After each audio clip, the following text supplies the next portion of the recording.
YouTube channel educate all. अगर आपने हम लोग के चैनल को सब्सक्राइब नहीं किया है तो सब्सक्राइब कर लीजिए। बगल में बेल आइकन आएगा, उसे आप प्रेस कर सकते हैं। इससे आपको आने वाले वीडियोस के नोटिफिकेशंस मिलते रहेंगे। आप हमारे चैनल को लाइक और शेयर कर दीजिए, हमारे वीडियो को लाइक कर दीजिए। तो आगे चलते हैं। हम लोग का ऑफिशियल टेलीग्राम चैनल भी आप लोग ज्वाइन कर सकते हैं। it.me/educate all ओरिजिनल है। टेलीग्राम एक एंड्रॉइड ऐप है, यहाँ पे यूजर्स मैसेज अपना सेंड कर सकते हैं। हम लोग का डिस्कशन ग्रुप भी, आपको कोई डाउट आता है वीडियो से रिलेटेड या अपने पढ़ाई से कुछ टॉपिक से रिलेटेड, तो आप यहाँ पूछ भी सकते हैं। आप इस टेलीग्राम चैनल पे पीडीएफ और इंपॉर्टेंट अपडेट्स भी मिल जाएंगे आपको हमारे वीडियोस से रिलेटेड। तो आप इस पब्लिक चैनल को टेलीग्राम को ज्वाइन भी कर सकते हैं। तो चलिए आगे चलते हैं। जैसा कि आप लोगों को पता है कि सीबीएसई ने टर्म 1 एग्ज़ाम्स का सिलेबस जारी कर दिया है और टर्म 1 एग्ज़ाम्स में हम लोग के ऑब्जेक्टिव टाइप क्वेश्चन आ रहे हैं। तो हम लोग एक नया सीरीज़ लेके आए हैं जिसमें हम लोग ऑब्जेक्टिव क्वेश्चंस डिस्कस करेंगे चैप्टर से रिलेटेड। तो हम लोग यहाँ पहला चैप्टर एनसीईआरटी केमिस्ट्री का सॉल्यूशन स्टार्ट कर रहे हैं और एग्जाम्पलर का प्रॉब्लम्स, एग्जाम्पलर एनसीईआरटी का एक बुक होता है, तो उसके एग्जाम्पलर का हम लोग मल्टीपल चॉइस क्वेश्चंस यहाँ पे सॉल्व कर रहे हैं। तो चलिए स्टार्ट करते हैं। Question number 1. Which of the following units is useful in relating concentration of solution with its vapor pressure? Concentration को vapor pressure से relate करने के लिए कौन सा यूनिट सबसे ज़्यादा हम लोग का ये होता है? तो हम लोग यहाँ पे देखेंगे कि 4 ऑप्शन दिया हुआ है: मोल फ्रैक्शन, पार्ट्स पर मिलियन, मास परसेंटेज, मोलालिटी। तो कंसंट्रेशन का वेपर प्रेशर से रिलेट करने के लिए आपको पता होगा कि वेपर प्रेशर का फार्मूला होता है vapour pressure is pure vapour pressure multiplied by mole fraction of the solution. इस तरह से vapour pressure equals to P0A into XA। X यहाँ तो होता है मोल फ्रैक्शन, तो मोल फ्रैक्शन ऐसा क्वांटिटी है जो हम लोग को हेल्प करता है, इसीलिए इसका आंसर हो जाएगा option number A, mole fraction. Book में हम लोग टिक भी कर लेते हैं इसको, मोल फ्रैक्शन। आइए सेकेंड नंबर क्वेश्चन करते हैं। बोल रहा है on dissolving sugar in water at room temperature solution feels cool to touch.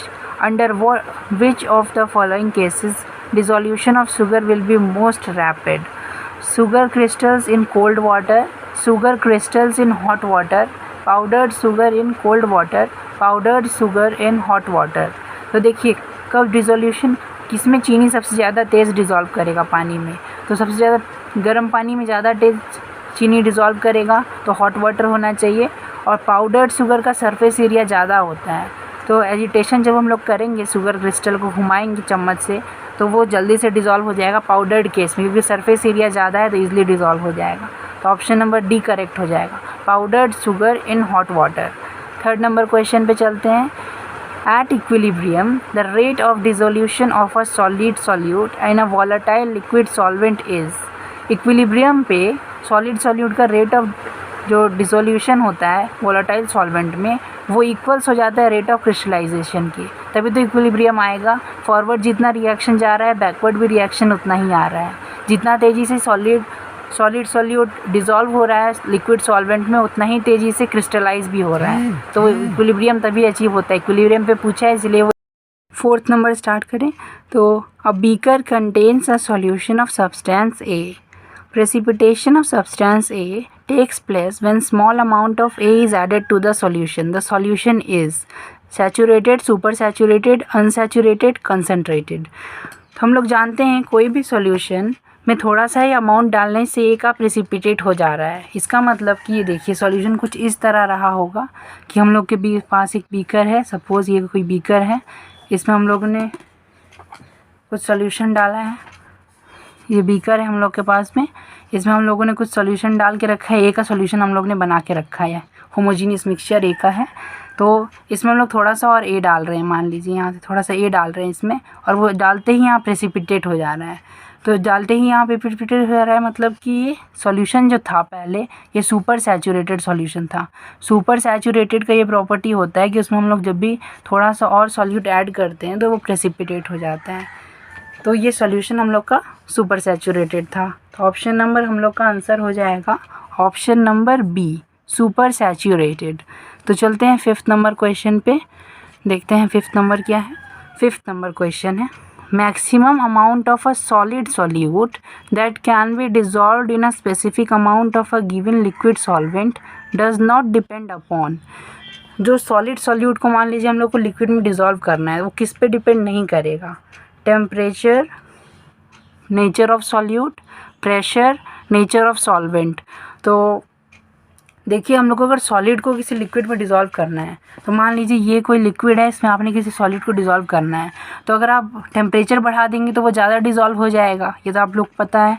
और उसके बाद नेचर ऑफ सॉल्यूट पे भी डिपेंड करता है, नेचर ऑफ सॉल्वेंट पे भी डिपेंड करता है। तो सिर्फ प्रेशर ही एक ऐसा चीज़ है इस पर डिपेंड नहीं करता है। अब आप लोग में से कुछ सोचेंगे कि हेनरीज लॉ आप लोगों ने पढ़ा होगा कि प्रेशर पे डिपेंड करता है, लेकिन वो सिर्फ गैसेस के लिए होता है। हेनरी लॉज जो हम लोग लगाते हैं वो सिर्फ गैसेस के लिए होते हैं, लेकिन यहाँ पे हम लोग सॉल्यूट को डिज़ोल्व करवा रहे हैं, इसलिए यहाँ हेनरीज लॉ एप्लीकेबल नहीं होगा, क्योंकि सॉलिड इनकम्प्रेसिबल होता है। तो लेकिन गैस तो कंप्रेस करके हम लोग उसको डिज़ोल्व कर सकते हैं हेनरीज लॉ के अकॉर्डिंग, लेकिन सॉलिड को नहीं कर सकते। तो सॉलिड को सॉल्वेंट में डिज़ोल्व करना है तो प्रेशर वेरी करके वो नहीं करवाया जा सकता है। टेम्परेचर सॉल्यूट सॉल्वेंट पे वो नेचर पे डिपेंड करेगा, लेकिन प्रेशर पे नहीं डिपेंड करेगा, क्योंकि सॉलिड इनकम्प्रेसिबल होता है। तो नेक्स्ट पे चलते हैं, 6th पे आ जाइए। Low concentration of oxygen in the blood and tissues of people living in high altitude is due to. देखिए ऑक्सीजन जो ब्लड में डिज़ोल्व है, तो ऑक्सीजन गैस है और ब्लड में डिज़ोल्व कर रहे हैं, हाई एल्टीट्यूड में कम क्यों डिज़ोल्व होता है? देखिए जैसे कि मान लीजिए ये अर्थ का एटमॉस्फेयर है, पास में एटमॉस्फेयर ज़्यादा डेंस होता है, ये अर्थ का एटमॉस्फेयर है, पास में एटमॉस्फेयर ज़्यादा डेंस होता है, दूर जाते जाते डेंसिटी कम होने लगता है, ऊपर जाने से और डेंसिटी कम हो जाता है, एटमॉस्फेयर का डेंसिटी कम होते जाता है, तो प्रेशर भी कम होते जाता है। यहाँ प्रेशर ज़्यादा होता है, यहाँ प्रेशर उससे कम, यहाँ प्रेशर और भी कम, प्रेशर कम होते जाता है, ऊपर जाते जाते प्रेशर डिक्रीज़ हो रहा है। तो हम लोग जानते हैं according to Henry's law, partial pressure of a gas, यहाँ पे ऑक्सीजन के बारे में बात हो रहा है क्वेश्चन में, वो क्या होगा? मोल fraction of oxygen into Henry constant, ये होगा। लेकिन जैसे जैसे हम लोग ऊपर जा रहे हैं तो एटमॉस्फेरिक प्रेशर तो घट रहा है, मतलब मोल फ्रैक्शन भी घटेगा। मतलब अगर ये चीज़ घट रहा है तो ये तो कांस्टेंट होता है, तो ये भी घटने लगेगा, दोनों चीज़ घटेगा साथ में, तो हम लोग का मोल फ्रैक्शन ऑक्सीजन घट जाएगा, मतलब जो ऑक्सीजन अमाउंट का डिज़ोल्व है वो घट जाएगा। तो वो किस वजह से घटा? क्योंकि ऊपर जाने से प्रेशर कम हो गया था, इसीलिए इसका आंसर होगा option number B, low atmospheric pressure. चलिए 7th क्वेश्चन अब सॉल्व करते हैं। तो 7th क्वेश्चन में बोला है, considering the formation, breaking and strength of hydrogen bond, predict which of the following mixtures will show a positive deviation from Raoult's law. तो option है A methanol and acetone, B chloroform and acetone, C nitric acid and water, D phenol and aniline. तो आप लोग को पता होगा कि methanol और एसीटोन का जो मॉलिक्यूल है, ये मतलब जो मिक्सचर है ये पॉजिटिव डेविएशन शो करता है राउल्ट्स लॉ से। अगर मान लीजिए आपको ये याद नहीं है और आपको लॉजिक से भी निकालना है तो आप लॉजिक से भी निकाल सकते हैं। पॉजिटिव डेविएशन वो डेविएशन होता है जिसमें ऑब्जर्व्ड जो है वो ज़्यादा आता है कैलकुलेटेड से। मतलब कि कैलकुलेटेड में मान लीजिए कोई हाइड्रोजन बॉन्डिंग हो रहा था, तो उस हाइड्रोजन बॉन्डिंग को तोड़ने वाला कुछ ऐसा चीज़ डाल दीजिए जिससे हाइड्रोजन बॉन्डिंग कम हो जाए, तो मॉलिक्यूल के बीच का इंटरेक्शन कम हो जाएगा, तो उसका वेपर प्रेशर ऑटोमेटिकली बढ़ जाएगा। तो मिथेनॉल में हाइड्रोजन बॉन्डिंग होता है, आप लोग जानते होंगे, मिथेनॉल CH3OH को बोलते हैं, मिथाइल अल्कोहल को, इसमें हाइड्रोजन बॉन्डिंग होता है मिथेनॉल के केस में। तो फिर हम लोग इसमें ये कर सकते हैं कि इसमें हाइड्रोजन बॉन्डिंग होता है, लेकिन इसमें अगर हम लोग एसीटोन डाल देते हैं, एसीटोन ऐसा होता है, इसको हम लोग एसीटोन डाल देते हैं तो उसमें हाइड्रोजन बॉन्डिंग बीच में से वो जाकर उसके जगह में घुस जाता है, जिसकी वजह से हाइड्रोजन बॉन्डिंग इफेक्टिव उतना ज़्यादा नहीं हो पाता जितना पहले था। इसी वजह से ये पॉजिटिव डेविएशन शो करता है। बाकी किसी में ऐसा नहीं होता, बाकी सब में हाइड्रोजन बॉन्डिंग बढ़ता ही है, इसीलिए वो सब ऑप्शन सही नहीं हो सकते हैं। तो आए जाती है 8 नंबर क्वेश्चन पे चलते हैं। Colligative properties depend on, 4 option है, ये पढ़ते हैं। A, the nature of the solute particles dissolved in solution, the number of solute particles in solution, the physical property of the solute particles dissolved in solution, the nature of solvent particles. तो आप लोगों को पता होगा कि colligative properties ऐसी property होती हैं जो नंबर ऑफ सॉल्यूट पार्टिकल्स पे डिपेंड करती हैं हम लोग के, वो मतलब वो नेचर पे डिपेंड नहीं करती हैं, वो फिज़िकल प्रॉपर्टीज़ पे डिपेंड नहीं करती हैं, है ना, वो सिर्फ नंबर पे डिपेंड करती हैं, कितने सॉल्यूट पार्टिकल्स हैं हमारे पास। उसको ये फ़र्क नहीं पड़ता वो किस नेचर का है, उसका नेचर क्या है, वो सिर्फ नंबर पे कॉलिगेटिव प्रॉपर्टीज़ डिपेंड करती हैं। तो ये थ्योरी का पार्ट था। आगे चलते हैं। 9th number, which of the following aqueous solutions should have the highest boiling point.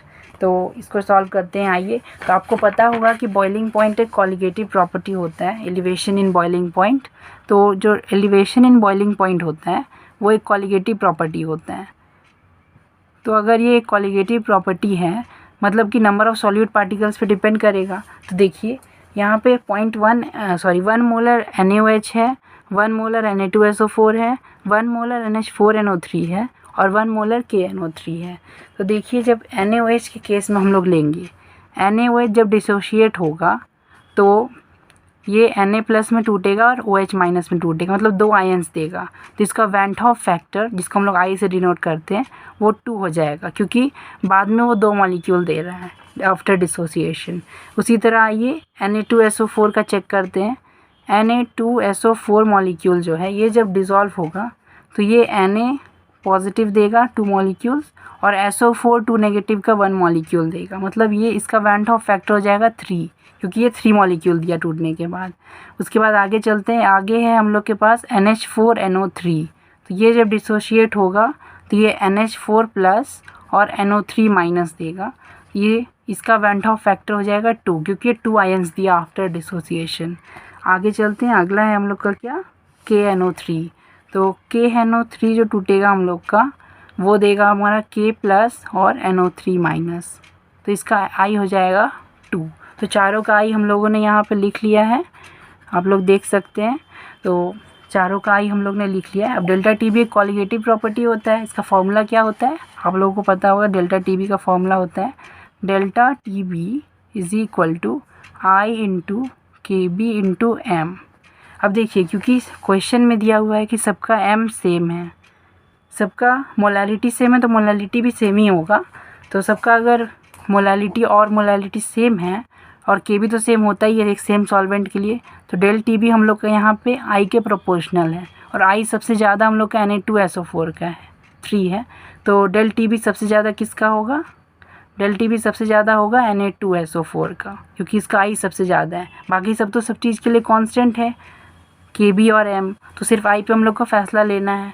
देखिए जब भी इस टाइप का क्वेश्चन आए तो क्या सबके लिए कांस्टेंट है उस चीज़ को हटा दीजिए, जो सबके लिए वेरी कर रहा है उस चीज़ पर आंसर डिपेंड करेगा कि आपका कॉलिगेटिव प्रॉपर्टी वेरी करता है या नहीं करता है। तो डेल्टा टी बी सबसे हाईएस्ट Na2SO4 के लिए होगा, क्योंकि इसका वैन हॉफ फैक्टर 3 है इसलिए। तो यहाँ पे हम लोग का आंसर हो जाएगा ऑप्शन नंबर बी Na2SO4। तो चलिए अब 10 नंबर क्वेश्चन पे चलते हैं। The unit of ebullioscopic constant is, पहला दिया है केल्विन केजी पर मोल और के मोलारिटी इनवर्स, दूसरा दिया है मोल केजी पर केल्विन और केल्विन इनवर्स मोलारिटी, फिर दिया है K G mole inverse kelvin inverse और kelvin inverse molarity inverse, kelvin के मोल केजी इनवर्स और केल्विन मोलारिटी इनवर्स। तो आप लोगों को पता होगा कि केल्विन केजी पर मोल इसका यूनिट होता है, तो एक ही ऑप्शन में वो दिया है। तो आप लोग एक तो इस तरह से कर सकते हैं और केल्विन मोलारिटी इनवर्स भी होता है। अगर आपको लर्न नहीं है तो आप थोड़ा सा डायमेंशंस का हेल्प लेके भी निकाल सकते हैं। जैसे कि आपको फार्मूला पता है इसका, आपको ये पता है फार्मूला इसका होता है del T B equals to K B into M, ये फार्मूला होता है। आई भी आता है लेकिन आई तो एक नंबर होता है तो उसका कोई डायमेंशन नहीं होगा। तो डेल टी बी केल्विन में आता है आपका, इस साइड केल्विन में है ना, और के बी का तो आपको निकालना है डायमेंशन। और मोलालिटी का क्या होगा, मोलालिटी ले लेते हैं अभी के लिए इसको हम लोग। तो के बी का डायमेंशन क्या आ जाएगा, केल्विन अपॉन मोलालिटी। तो मैथ्स में आप लोगों ने पढ़ा होगा कि केल्विन मोलालिटी 1 बाई मोलालिटी को हम लोग मोलालिटी इन्वर्स लिख सकते हैं। एक तो फर्स्ट ये हो गया और दूसरा इसका मोलालिटी का यूनिट आप लोगों को पता होगा, नहीं पता है तो देख लीजिए। मोलालिटी होता है number of moles of solute divided by weight of solvent in KG, ये मोलालिटी का फॉर्मूला होता है। तो मोलालिटी का यूनिट होता है मोल पर केजी।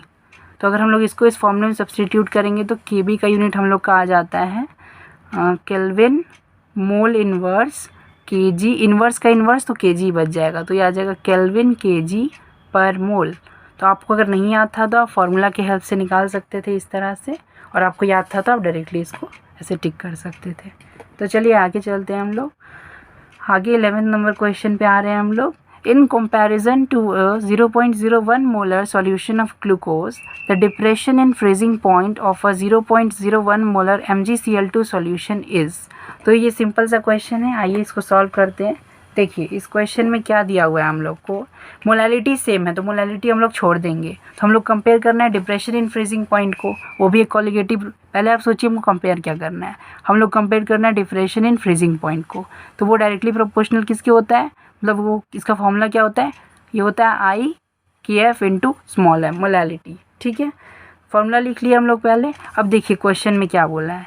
इन कंपैरिजन टू इतना M solution the depression freezing point of इतना एम MgCl2 सोल्यूशन इज. तो इसका भी 0.01 इसका भी 0.01 मोलर बोला है. तो मतलब मोलारिटी सेम है तो मोलालिटी भी सेम होगा. तो ये तो सेम हो गया और ये तो सेम होता ही है सेम सॉल्वेंट के लिए. तो ये दोनों चीज़ तो हट जाएगा. तो हम लोग कंपैरिजन किसके बेसिस पे करना है, आई के बेसिस पे.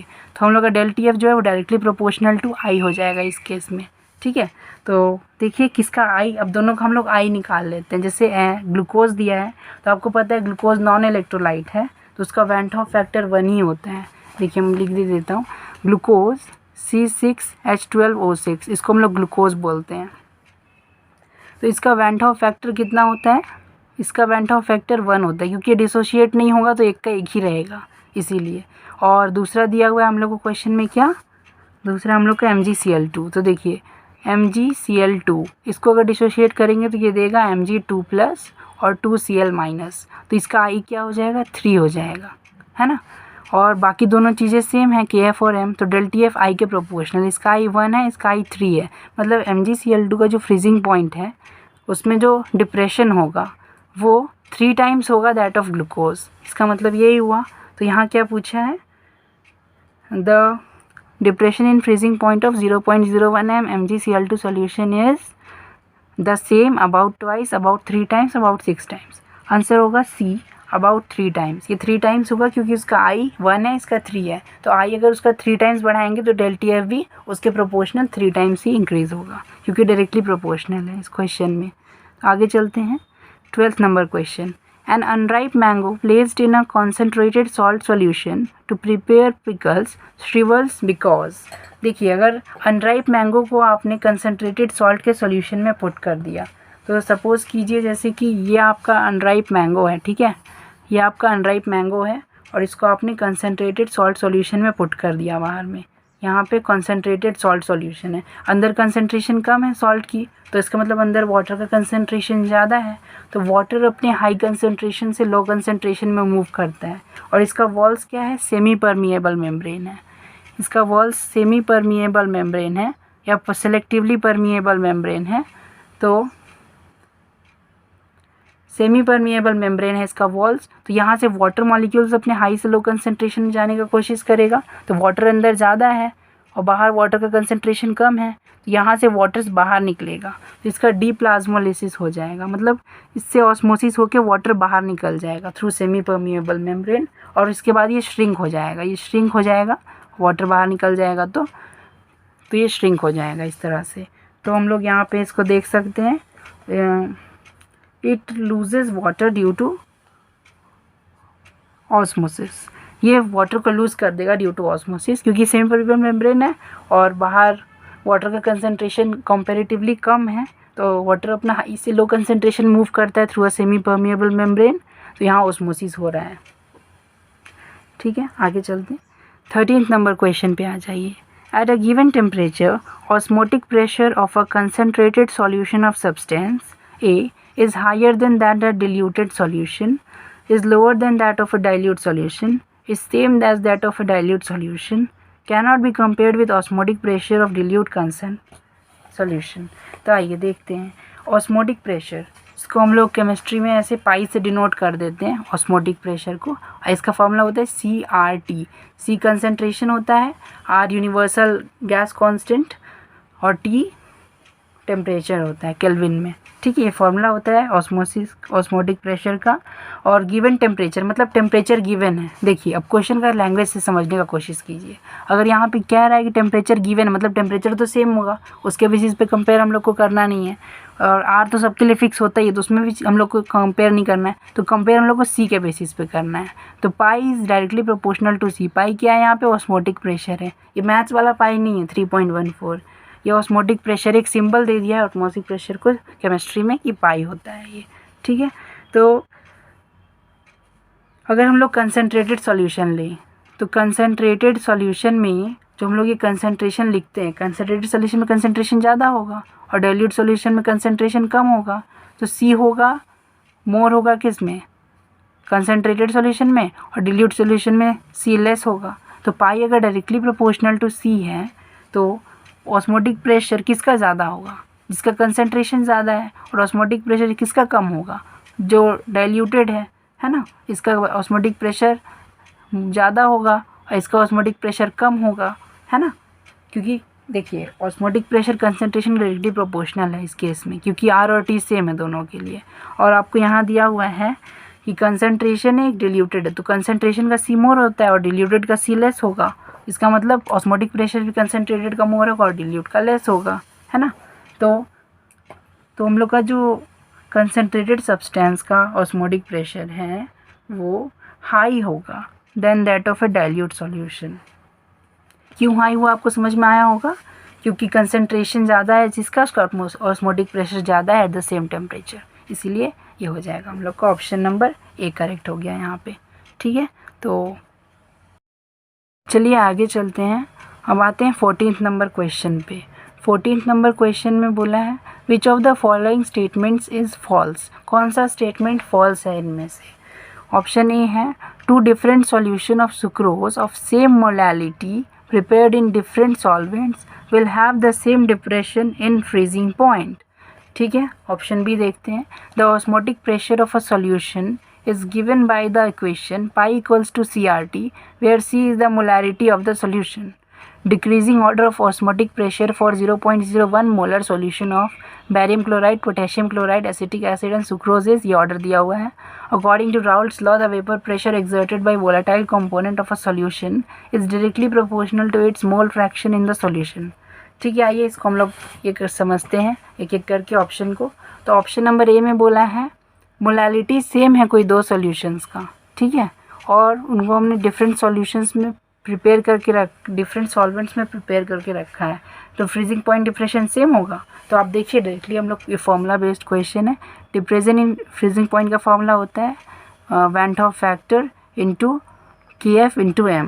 तो देखिए अगर मोलैलिटी सेम है दोनों का, ठीक है, अगर मोलैलिटी सेम है आई तो सेम होगा ही, है ना, क्योंकि आई के बारे में कुछ दिया नहीं गया तो हम लोग सेम मान के चलेंगे दोनों का। तो डेल्टा TF जो है वो KF के डायरेक्टली प्रोपोर्शनल होगा, है ना। मोलर यहाँ फ्रीजिंग पॉइंट जब कांस्टेंट होता है हम लोग का उसके डायरेक्टली प्रोपोर्शनल होगा, है ना। और डिफरेंट सॉल्वेंट है तो ये तो सॉल्वेंट पे डिपेंड करता है ना KF, तो अलग अलग सॉल्वेंट के लिए तो अलग अलग आएगा KF। तो डिफरेंट सॉल्वेंट्स का सेम कैसे हो सकता है फ्रीजिंग पॉइंट? तो ये फॉल्स है और वहाँ पे फॉल्स स्टेटमेंट पूछा गया था, तो इस एक करेक्ट ऑप्शन हो गया इसका। तो देखिए एक करेक्ट हो गया तो BCD तो करेक्ट हो नहीं सकता है, लेकिन अंडरस्टैंडिंग पॉइंट ऑफ व्यू से हम लोग देख ले रहे हैं। The osmotic pressure of a solution is given by equation pi equals to CRT where C is the molarity of the solution। बिल्कुल सही, ये थ्योरी का ही पार्ट है। अभी हम लोग ने 13 नंबर क्वेश्चन में यही फॉर्मूला यूज़ किया था, pi equals to CRT, C molarity होता है सॉल्यूशन का। बिल्कुल सही स्टेटमेंट है, लेकिन यहाँ फॉल्स पूछा है इसलिए ये इस क्वेश्चन का सही ऑप्शन नहीं है।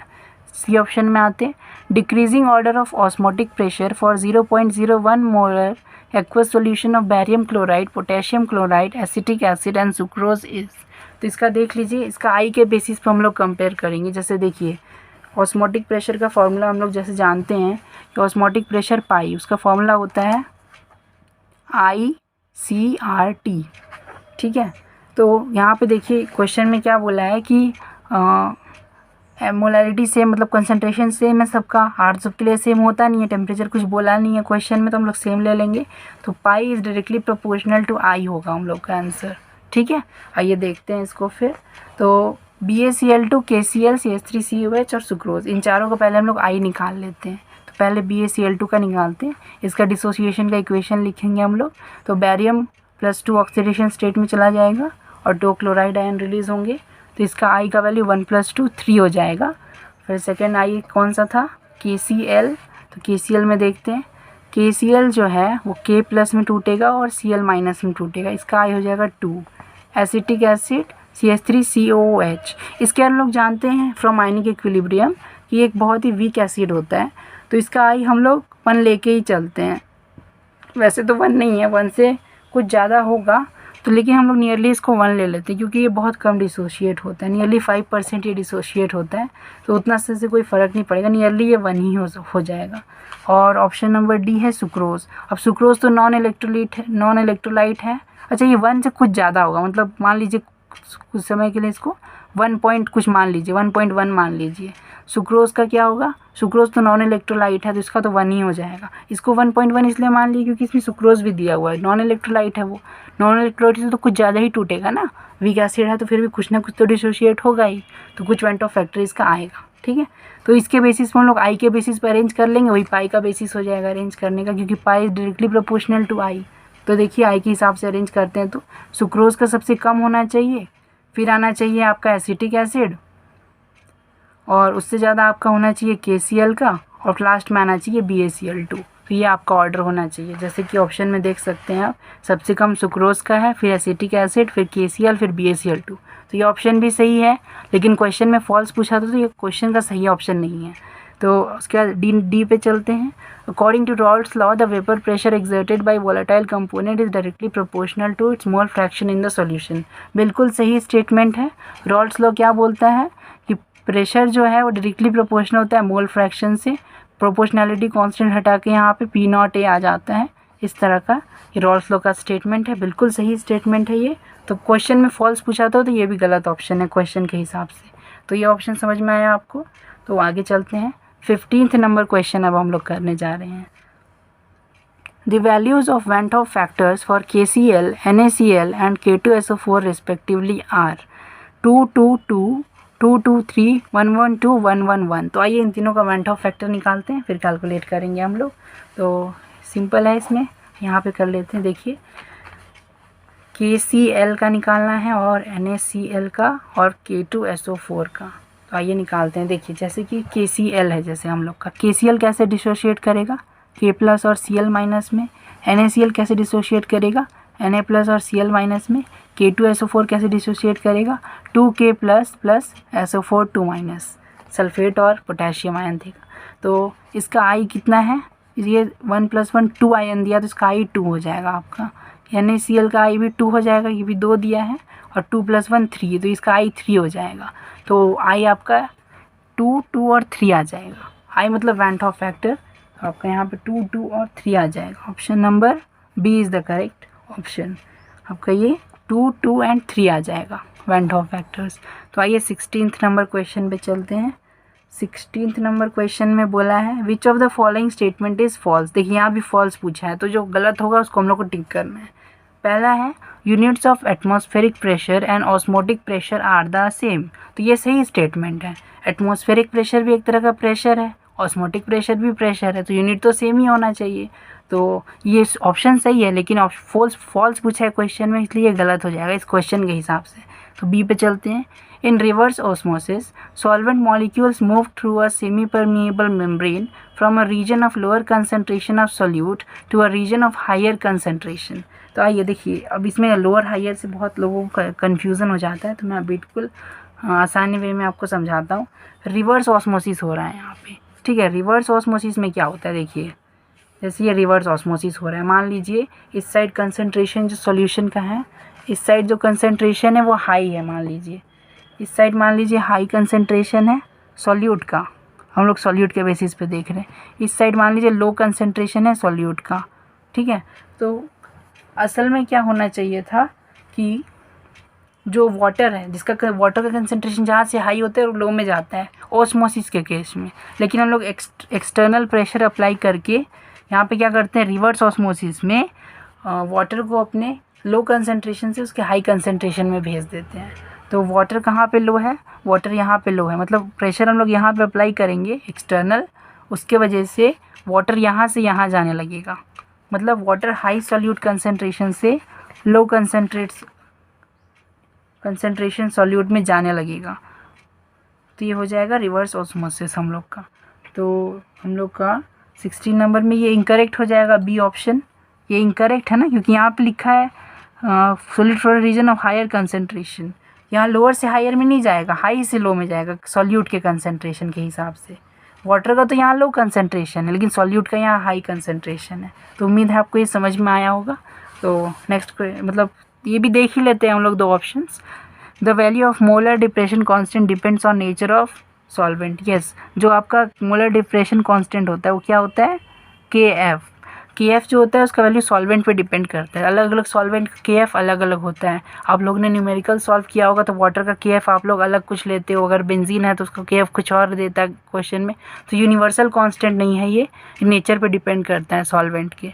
उसके बाद डी ऑप्शन क्या है, relative lowering of vapour pressure is a dimensionless quantity. बिल्कुल सही है। कोई भी चीज़ रिलेटिव जो होता है ना वो एक डायमेंशनलेस क्वांटिटी होता है। क्यों, देखिए, क्योंकि यहाँ पे relative lowering in vapour pressure आप लोग ने पढ़ा होगा, P0 A - PA divided by PA। तो ये देखिए, ये इसमें ऊपर भी प्रेशर वाले टर्म्स आ रहे हैं, उसको माइनस करेंगे तो प्रेशर का ही टर्म आएगा, क्योंकि प्रिंसिपल ऑफ होमोजेनिटी ये बोलता है कि माइनस करके वही आना चाहिए। और नीचे भी प्रेशर का है, तो प्रेशर अपॉन प्रेशर का यूनिट क्या होगा, डायमेंशनलेस हो जाएगा, कोई यूनिट नहीं बचेगा, यूनिट कैंसिल हो जाएगा ना। तो रिलेटिव लोअरिंग डायमेंशनलेस क्वांटिटी, ये स्टेटमेंट सही है, लेकिन क्वेश्चन में हम लोग को फॉल्स बताना था, तो क्वेश्चन के हिसाब से गलत ऑप्शन है। ठीक है, तो 17th पे चलते हैं। चलिए 17th क्वेश्चन बोल रहे हैं हम लोग का, the value of Henry constant H। ये इंपॉर्टेंट क्वेश्चन है, इसे स्टार मार्क कर लीजिए। The value of Henry constant H, तो देखिए ऑप्शन है increases with increase in temperature, decreases with increase in temperature, remains constant, first increases then decreases. तो इसका आंसर हम लोग देखते हैं। देखिए 17th नंबर जो क्वेश्चन है इसका आंसर हो जाएगा आपका ए, कि हेनरी कांस्टेंट जो है वो टेम्परेचर के साथ इंक्रीज़ करने पे इंक्रीज़ करता है।